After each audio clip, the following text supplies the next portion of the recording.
मध्य प्रदेश विधानसभा चुनाव खत्म होने के बाद सामने आया फाइनल एग्जिट पोल। इस एग्जिट पोल में जनता ने कर दिया बड़ा खुलासा। अभी अभी आया रुझान में जनता ने बता दिया कि मध्य प्रदेश में किसकी बन रही है सरकार।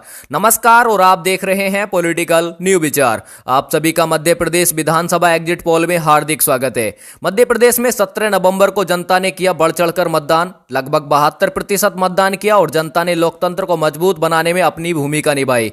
इससे यह प्रतीत होता है कि मध्य प्रदेश की जनता अब की बार बड़ा बदलाव चाहती है। अब देखना होगा कि जनता कमलनाथ की सरकार देखना चाहती है या फिर से कमल की सरकार देखना चाहती है। आज हम इस एग्जिट पोल में हर जिले की सीटों को विस्तार से जानेंगे कि किसको किस जिले में कितनी सीटें मिलने का अनुमान है। वीडियो के अंत तक आपको पता चल जाएगा कि अब की बार मध्य प्रदेश में किसकी बन रही है सरकार। चलिए शुरू करते हैं और देखते हैं, लेकिन उससे पहले आप हमें अपनी राय कमेंट करके जरूर बताएं कि आप मध्य प्रदेश में किसकी सरकार बनते देखना चाहते हैं, क्योंकि जनता की राय लोकतंत्र को मजबूत बनाने के लिए महत्वपूर्ण होती है। इसलिए अपनी राय अवश्य दें। बने रहिए हमारे साथ। चलिए शुरू करते हैं और देखते हैं सबसे पहला जिला। देखिए सबसे पहला जिला आता है ग्वालियर। ग्वालियर जिले में विधानसभा की कुल 6 सीटें हैं। यहां पर भाजपा व कांग्रेस के बीच बराबर की टक्कर देखने को मिल सकती है। ग्वालियर की 6 विधानसभा सीटों में से भाजपा के खाते में 3 जबकि कांग्रेस के खाते में भी 3 विधानसभा सीट जाती दिखाई दे रही है। इसके बाद यदि हम बात करें श्योपुर जिले की, श्योपुर जिले में विधानसभा की कुल 2 सीटें हैं। यहां पर भाजपा के खाता खुलने की कोई संभावना नहीं है, जबकि कांग्रेस के खाते में श्योपुर जिले की 2 की 2 सीट जाती दिखाई दे रही हैं। चलिए इसके बाद यदि हम बात करें डिंडोरी जिले की, डिंडोरी जिले में विधानसभा की कुल 2 सीटें हैं। यहां पर भाजपा के खाते में 2 की 2 विधानसभा सीट जाती दिखाई दे रही हैं।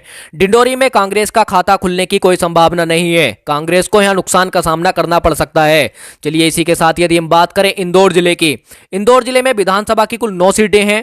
इंदौर जिले की 9 की 9 विधानसभा सीटों में से भाजपा के खाते में 6 जबकि कांग्रेस के खाते में 3 विधानसभा सीट जाती दिखाई दे रही है। यहां पर भी कांग्रेस को नुकसान का सामना करना पड़ सकता है, जबकि भाजपा को यहां फायदा होता नजर आ रहा है।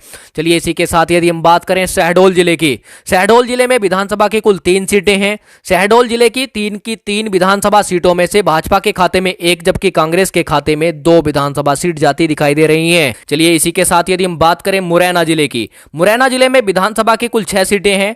यहां पर भाजपा के खाते में 4 जबकि कांग्रेस के खाते में 2 विधानसभा सीट जाती दिखाई दे रही है। यानी कि कांग्रेस को यहां नुकसान का सामना करना पड़ सकता है। चलिए इसी के साथ यदि हम बात करें दतिया जिले की, दतिया जिले में विधानसभा की कुल 3 सीटें हैं। यहां पर भाजपा के खाता खुलने की कोई संभावना नहीं है, जबकि दतिया जिले की 3 विधानसभा सीट कांग्रेस के खाते में दिखाई दे रही हैं। दतिया जिले में भाजपा की लुटिया डूबती नजर आ रही है। चलिए इसी के साथ यदि हम बात करते हैं जबलपुर जिले की, जबलपुर जिले में विधानसभा की कुल 8 सीटें हैं। यहां पर भाजपा व कांग्रेस के बीच बराबर की टक्कर देखने को मिल सकती है। यानी कि जबलपुर जिले में विधानसभा की 8 सीटों पर भाजपा के खाते में 4 जबकि कांग्रेस के खाते में भी 4 विधानसभा सीट जाती दिखाई दे रही है। चलिए इसी के साथ यदि हम बात करें शिवपुरी जिले की, शिवपुरी जिले में विधानसभा की कुल 5 सीटें हैं। यहां पर भाजपा के खाते में 2 जबकि कांग्रेस के खाते में 3 विधानसभा सीट जाती दिखाई दे रही है। चलिए इसी के साथ यदि हम बात करते हैं गुना जिले की, गुना जिले में विधानसभा की कुल 4 सीटें हैं। यहां पर भाजपा के खाता खुलने की कोई संभावना नहीं है। गुना की 4 विधानसभा सीट कांग्रेस के खाते में जाती दिखाई दे रही है। चलिए इसी के साथ यदि हम बात करते हैं सागर जिले की, सागर जिले में विधानसभा की कुल 8 सीटें हैं। यहां पर भाजपा के खाते में 3 जबकि कांग्रेस के खाते में 5 विधानसभा सीट जाती दिखाई दे रही है। चलिए इसी के साथ यदि हम बात करें उज्जैन जिले की, उज्जैन जिले में विधानसभा की कुल 7 सीटें हैं। यहां पर भाजपा के खाते में 2 जबकि कांग्रेस के खाते में 5 विधानसभा सीट जाती दिखाई दे रही है। चलिए इसी के साथ यदि हम बात करते हैं टीकमगढ़ जिले की, टीकमगढ़ जिले में विधानसभा की कुल 4 सीटें हैं। यहां पर भाजपा व कांग्रेस के बीच बराबर की टक्कर देखने को मिल सकती है। टीकमगढ़ जिले की 4 विधानसभा सीटों में से भाजपा के खाते में 2 जबकि कांग्रेस के खाते में भी 2 विधानसभा सीट जाती दिखाई दे रही है। चलिए इसी के साथ हम बात करते हैं छतरपुर जिले की, छतरपुर जिले में विधानसभा की कुल 6 सीटें हैं। यहां पर भाजपा के खाते में 2 जबकि कांग्रेस के खाते में 4 विधानसभा सीट जाती दिखाई दे रही है। यानी कि यहां भाजपा को नुकसान का सामना करना पड़ सकता है, जबकि कांग्रेस को यहां फायदा होता नजर आ रहा है। चलिए इसी के साथ यदि हम बात करते हैं भिंड जिले की, भिंड जिले में विधानसभा की कुल 5 सीटें हैं। यहां पर भाजपा के खाते में 2 जबकि कांग्रेस के खाते में 3 विधानसभा सीट जाती दिखाई दे रही है। चलिए इसी के साथ यदि हम बात करें दमोह जिले की, दमोह जिले में विधानसभा की कुल 4 सीटें हैं। यहां पर भाजपा व कांग्रेस के बीच बराबर की टक्कर देखने को मिल सकती है। दमोह की 4 विधानसभा सीटों में से भाजपा के खाते में 2 जबकि कांग्रेस के खाते में भी 2 विधानसभा सीट जाती दिखाई दे रही है। इस प्रकार मध्य प्रदेश की कुल 82 सीटों का रुझान सामने आया, जिसमें से देखा गया कि कांग्रेस के खाते में 47 जबकि बीजेपी के खाते में 35 सीटें जाती दिख रही हैं। यानी कि कह सकते हैं कि अभी कांग्रेस बढ़त बनाए हुए चल रही है। चलिए इसी के साथ यदि हम बात करते हैं पन्ना जिले की, पन्ना जिले में विधानसभा की कुल 3 सीटें हैं। यहां पर भाजपा के खाते में 1 जबकि कांग्रेस के खाते में 2 विधानसभा सीट जाती दिखाई दे रही हैं। चलिए इसके बाद हम बात करते हैं भोपाल जिले की। भोपाल जिले में विधानसभा की कुल 7 सीटें हैं। यहां पर भाजपा के खाते में 3 जबकि कांग्रेस के खाते में 4 विधानसभा सीट जाती दिखाई दे रही हैं। चलिए इसी के साथ यदि हम बात करते हैं सतना जिले की, सतना जिले में भी विधानसभा की कुल 7 सीटें हैं। यहां पर भाजपा के खाते में 5 जबकि कांग्रेस के खाते में 2 विधानसभा सीट जाती दिखाई दे रही हैं। ये कहें कि कांग्रेस को यहां नुकसान होता नजर आ रहा है जबकि भाजपा को यहां फायदा होता नजर आ रहा है। चलिए इसी के साथ यदि हम बात करते हैं रीवा जिले की, रीवा जिले में विधानसभा की कुल 8 सीटें हैं। यहां पर भाजपा के खाते में 6 जबकि कांग्रेस के खाते में 2 विधानसभा सीट जाती दिखाई दे रही हैं। यानी कि भाजपा को यहां काफी फायदा होता नजर आ रहा है जबकि कांग्रेस को यहां नुकसान का सामना ज्यादा करना पड़ सकता है। चलिए इसी के साथ यदि हम बात करें सिंगरौली जिले की, सिंगरौली जिले में विधानसभा की कुल 3 सीटें हैं।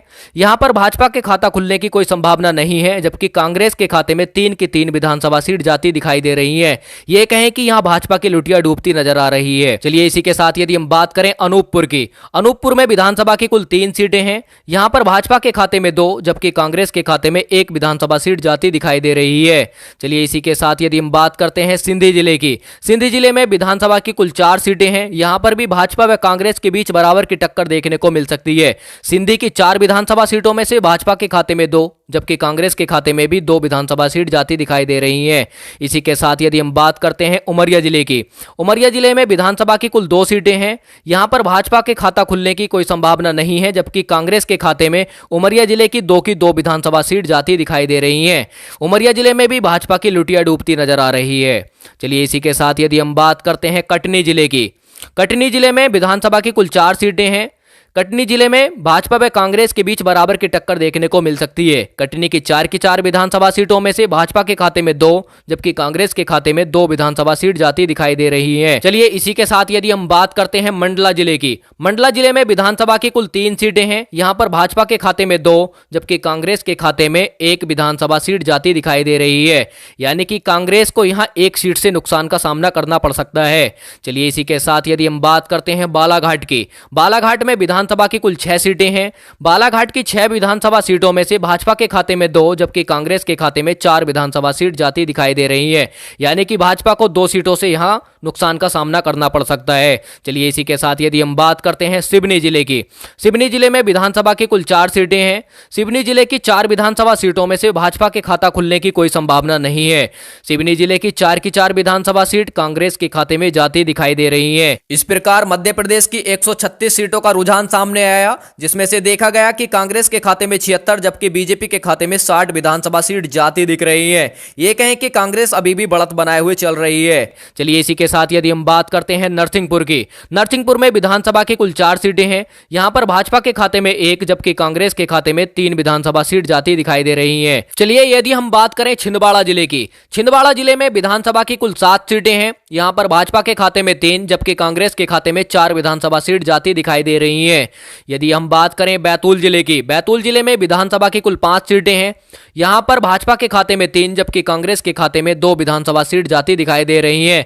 यानी कि कांग्रेस को 1 सीट से यहां नुकसान का सामना करना पड़ सकता है। चलिए इसी के साथ यदि हम बात करते हैं हरदा जिले की, हरदा जिले में विधानसभा की कुल 2 सीटें हैं।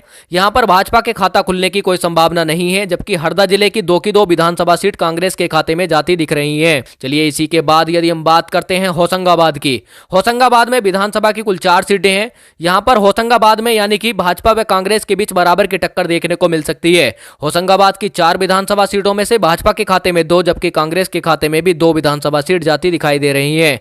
चलिए इसी के साथ यदि हम बात करें रायसेन जिले की, रायसेन जिले में भी विधानसभा की कुल 4 सीटें हैं। रायसेन जिले में विधानसभा की 4 सीटों में से भाजपा व कांग्रेस के बीच बराबर की टक्कर देखने को मिल सकती है। रायसेन की 4 विधानसभा सीटों में से भाजपा के खाते में 2 जबकि कांग्रेस के खाते में भी 2 विधानसभा सीट जाती दिखाई दे रही है। चलिए इसी के साथ यदि हम बात करते हैं विदिशा जिले की, विदिशा जिले में विधानसभा की कुल 5 सीटें हैं। यहां पर भाजपा के खाते में 3 जबकि कांग्रेस के खाते में 2 विधानसभा सीट जाती दिखाई दे रही है। चलिए इसी के साथ यदि हम बात करें सीहोर जिले की, सीहोर जिले में विधानसभा की कुल 4 सीटें हैं। यहां पर भाजपा के खाता खुलने की कोई संभावना नहीं है जबकि कांग्रेस के खाते में 4 विधानसभा सीट जाती दिखाई दे रही है। यानी कि भाजपा की यहां लुटिया डूबती नजर आ रही है। चलिए इसी के साथ यदि हम बात करें राजगढ़ जिले की, राजगढ़ जिले में विधानसभा की कुल 5 सीटें हैं। यहाँ पर भाजपा के खाते में 2 जबकि कांग्रेस के खाते में 3 विधानसभा सीट जाती दिखाई दे रही है। चलिए इसी के बाद यदि हम बात करते हैं शाजापुर जिले की, शाजापुर जिले में विधानसभा की कुल 3 सीटें हैं। यहाँ पर भाजपा के खाते में 1 जबकि कांग्रेस के खाते में 2 विधानसभा सीट जाती दिखाई दे रही है। इसी के साथ यदि हम बात करें देवास जिले की, देवास जिले में विधानसभा की कुल 5 सीटें हैं। यहाँ पर भाजपा के खाते में 3 जबकि कांग्रेस के खाते में 2 विधानसभा सीट जाती दिखाई दे रही है। चलिए इसी के साथ यदि हम बात करते हैं खंडवा जिले की, खंडवा जिले में विधानसभा की कुल 4 सीटें हैं। यहां पर भाजपा व कांग्रेस के बीच बराबर की टक्कर देखने को मिल सकती है। खंडवा की 4 विधानसभा सीटों में से भाजपा के खाते में 2 जबकि कांग्रेस के खाते में भी 2 विधानसभा सीट जाती दिखाई दे रही हैं। चलिए इसी के साथ यदि हम बात करें बुरहानपुर की, बुरहानपुर में विधानसभा की कुल 2 सीटें हैं। यहां पर भाजपा का खाता खुलने की कोई संभावना नहीं है जबकि कांग्रेस के खाते में 2 की 2 विधानसभा सीट जाती दिखाई दे रही है। यानी कि यहां पर भी भाजपा की लुटिया डूबती नजर आ रही है। चलिए इसी के साथ यदि हम बात करें खरगोन जिले की, खरगोन जिले में विधानसभा की कुल 6 सीटें हैं। यदि हम बात करें खरगोन की 6 विधानसभा सीटों में से भाजपा के खाते में 4 जबकि कांग्रेस के खाते में 2 विधानसभा सीट जाती दिखाई दे रही हैं। यानी कि कांग्रेस को खरगोन में नुकसान का सामना करना पड़ सकता है जबकि भाजपा को यहां काफी फायदा नजर होता आ रहा है। चलिए इसी के साथ यदि हम बात करें बंडवानी जिले की, बंडवानी जिले में विधानसभा की कुल 4 सीटें हैं। यहां पर भाजपा व कांग्रेस के बीच बराबर की टक्कर देखने को मिल सकती है। बंडवानी के 4 विधानसभा सीटों पर भाजपा के खाते में 2 जबकि कांग्रेस के खातों में भी 2 विधानसभा सीट जाती दिखाई दे रही है। चलिए इसी के साथ यदि हम बात करें अलीराजपुर की, अलीराजपुर में विधानसभा की कुल 2 सीटें हैं। यहां पर भाजपा के खाता खुलने की कोई संभावना नहीं है। अलीराजपुर की 2 की 2 विधानसभा सीट कांग्रेस के खाते में जाती दिख रही है। चलिए इसी के साथ यदि हम बात करते हैं झाबुआ जिले की, झाबुआ जिले में विधानसभा की कुल 3 सीटें हैं। यहां पर भाजपा के खाते में 1 जबकि कांग्रेस के खाते में 2 विधानसभा सीट जाती दिखाई दे रही है। यानी कि भाजपा को यहां नुकसान का सामना करना पड़ सकता है। चलिए इसी के साथ यदि हम बात करें धार जिले की, धार जिले में विधानसभा की कुल 7 सीटें हैं। यहां पर भाजपा के खाते में 7 जबकि कांग्रेस के खाते में 4 विधानसभा सीट जाती दिखाई दे रही है। चलिए इसी के साथ यदि हम बात करते हैं रतलाम जिले की, रतलाम जिले में विधानसभा की कुल 5 सीटें हैं। यहां पर भाजपा के खाता खुलने की कोई संभावना नहीं है जबकि कांग्रेस के खाते में 5 की 5 विधानसभा सीट जाती दिखाई दे रही है। चलिए इसी के साथ यदि हम बात करें मंदसौर जिले की, मंदसौर जिले में विधानसभा की कुल 4 सीटें हैं। यहां पर भाजपा के खाते में 1 जबकि कांग्रेस के खाते में 3 विधानसभा सीट जाती दिखाई दे रही है। यानी कि यहां भाजपा को नुकसान का सामना करना पड़ सकता है जबकि कांग्रेस को यहां फायदा होता नजर आ रहा है। चलिए इसी के साथ यदि हम बात करें नीमच जिले की, नीमच जिले में विधानसभा की कुल 3 सीटें हैं। यहां पर भाजपा के खाते में 1 जबकि कांग्रेस के खाते में 2 विधानसभा सीट जाती दिखाई दे रही है। चलिए इसी के साथ यदि हम बात करें आगरमालवा की, आगरमालवा में विधानसभा की कुल 2 सीटें हैं। यहां पर भाजपा व कांग्रेस के बीच बराबर की टक्कर देखने को मिल सकती है। आगरमालवा की 2 विधानसभा सीटों पर भाजपा के खाते में 1 जबकि कांग्रेस के खाते में भी 1 विधानसभा सीट जाती दिखाई दे रही है। चलिए इसी के साथ यदि हम बात करें अशोकनगर की, अशोकनगर में विधानसभा की कुल 3 सीटें हैं। यहां पर भाजपा के खाते में 2 जबकि कांग्रेस के खाते में 1 विधानसभा सीट जाती दिखाई दे रही है। यानी कि कांग्रेस को यहां नुकसान का सामना करना पड़ सकता है जबकि भाजपा को यहां फायदा होता नजर आ रहा है। चलिए इसी के साथ यदि हम बात करते हैं निवाड़ी जिले की, निवाड़ी में कुल विधानसभा की 1 सीट है जो कि भाजपा के खाते में जाती दिखाई दे रही है। यहां पर कांग्रेस का खाता खुलने की कोई संभावना नहीं है। इस प्रकार आपने मध्य प्रदेश की 230 विधानसभा सीटों का सर्वे विस्तार से जाना और यहां देखा गया कि 230 विधानसभा सीटों में से भाजपा के खाते में 95 जबकि कांग्रेस के खाते में 135 सीटें जाती दिख रही हैं। कि मध्य प्रदेश में पूर्ण बहुमत की सरकार बनाने के लिए 116 सीट जीतने की आवश्यकता होती है जबकि भाजपा के खाते में कितनी रही 95, लेकिन कांग्रेस के खाते में 135 सीटें जाती दिख रही हैं। तो यहां कह सकते हैं इस सर्वे के अनुसार कि मध्य प्रदेश में अब की बार कांग्रेस अपनी सरकार बनाने जा रही है। और आपको क्या लगता है अब की बार की मध्य प्रदेश में किसकी सरकार बनेगी? कमेंट करके जरूर बताएं। और आप किसकी सरकार देखना चाहते हैं यह भी हमें जरूर बताएं, क्योंकि लोकतंत्र को मजबूत बनाने के लिए जनता की राय महत्वपूर्ण होती है। तो आप हमें कमेंट करके जरूर बताएं। और वीडियो या सर्वे आपको अच्छा लगा हो तो सर्वे को लाइक जरूर करें। धन्यवाद।